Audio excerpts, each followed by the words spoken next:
Le Front pour le Salut National du Cameroun, FSNC, dirigé par Issa Chiroma Bakary, a officiellement annoncé qu'il boycottera les prochaines élections législatives et municipales. Cette décision a été rendue publique par Maître Alice Kom, porte-parole du parti. Dans le communiqué, le FSNC explique que participer à ces scrutins reviendrait à légitimer ce qu'il qualifie de, je cite, forfaiture électorale et d'un système politique illégitime. Issa Chiroma Bakary se présente toujours dans ses déclarations comme le président élu de la présidentielle d'octobre 2025, qu'il dit avoir remporté malgré les résultats officiels donnant la victoire à Paul Biya. Le parti a aussi refusé toute participation aux commissions locales d'inscription et de révision des listes électorales, montrant ainsi que sa posture de boycott est complète et structurée dans tous les actes liés au processus électoral. Issa Chiroma et le FSNC ont rejeté toute possibilité de négociation avec le gouvernement en place, en particulier les allégations des discussions après la présidentielle. Il affirme qu'il n'a jamais souhaité négocier ce qu'il présente comme sa victoire électorale et qu'il n'y aura aucune participation à aucun processus électoral tant que le cadre politique restera inchangé. Ce rejet total de participation s'inscrit dans une dynamique de radicalisation de la contestation politique au Cameroun, où certains partis considèrent que le système électoral est biaisé ou alors manipulé.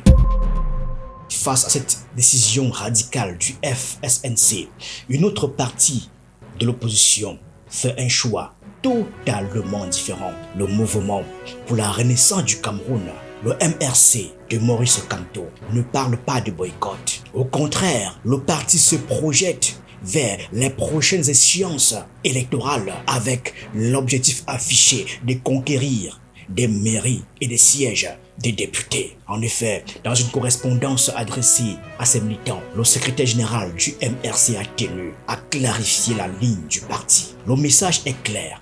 L'adversaire politique du MRC reste le RDPC et ses alliés au pouvoir. Le parti appelle ses militants à concentrer leurs efforts sur cet objectif sans se disperser.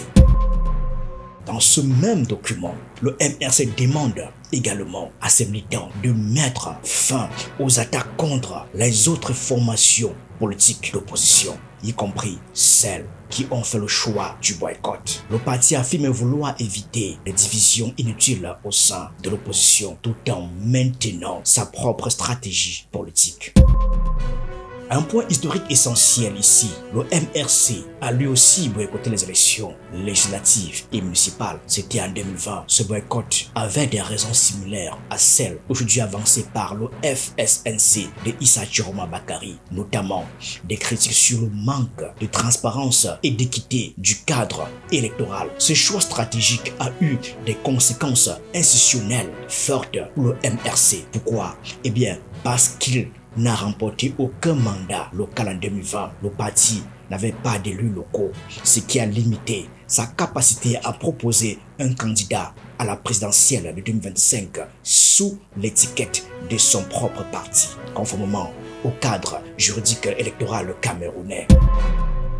Concernant la présidentielle d'octobre 2025, le MRC n'a pas présenté de candidat du fait de l'impact de son boycott de 2020. Mais les cadres du parti, dont le président par intérim Mamadou Mota, ont publiquement appelé à voter pour Issa Chiroma Bakary en 2025 lors de la présidentielle. L'appel a été formulé au nom d'une stratégie de coalition face au parti au pouvoir.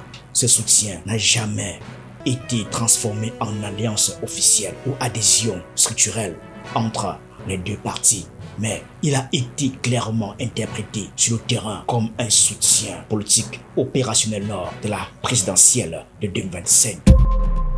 Aujourd'hui, les rôles semblent s'inverser. Pourquoi? Eh bien, le FSNC adopte la stratégie que le MRC défendait en 2020 et le MRC choisit aujourd'hui une voie que son allié d'hier rejette catégoriquement. C'est cette contradiction, cette rupture de trajectoire qui alimente désormais tension et donne le sentiment d'une véritable guerre politique entre deux camps qui, il n'y a pas si longtemps, avançaient ensemble. Au moment même où le FSNC boycotte, le MRC annonce sa volonté de participer activement aux échéances de 2026. Cette divergence stratégique clive désormais l'opposition en deux visions distinctes. Une stratégie de retrait politique intégral FSNC avec Chiroma, considérer que la participation rend complice le système qu'il dénonce, et puis une stratégie de participation électorale même imparfaite, c'est-à-dire MRC avec Kamto, chercher à conquérir des sièges et une influence institutionnelle plutôt que de se retirer purement et simplement du jeu électoral. Cette divergence est d'autant plus sensible que, historiquement, les deux partis avaient montré une convergence tactique lors de la présidentielle de 2025, ce que certains observateurs qualifient aujourd'hui de crise de cohérence politique ou alors de guerre des doctrines au sein de l'opposition au Cameroun. Cette cassure met l'opposition face à un choix stratégique qui n'est pas seulement tactique, mais idée de rôle politique, boycotter pour dénoncer l'illégitimité d'un système électoral jugé opaque, participer pour tenter de gagner du terrain institutionnel et peser depuis l'intérieur. Ce débat aujourd'hui incarné dans la divergence entre le FSNC d'Issa Chiroma Bakary et le MRC de Maurice Kamto pourrait bien définir l'avenir des mouvements d'opposition au Cameroun et leur capacité à influencer le processus politique camerounais dans les années à venir.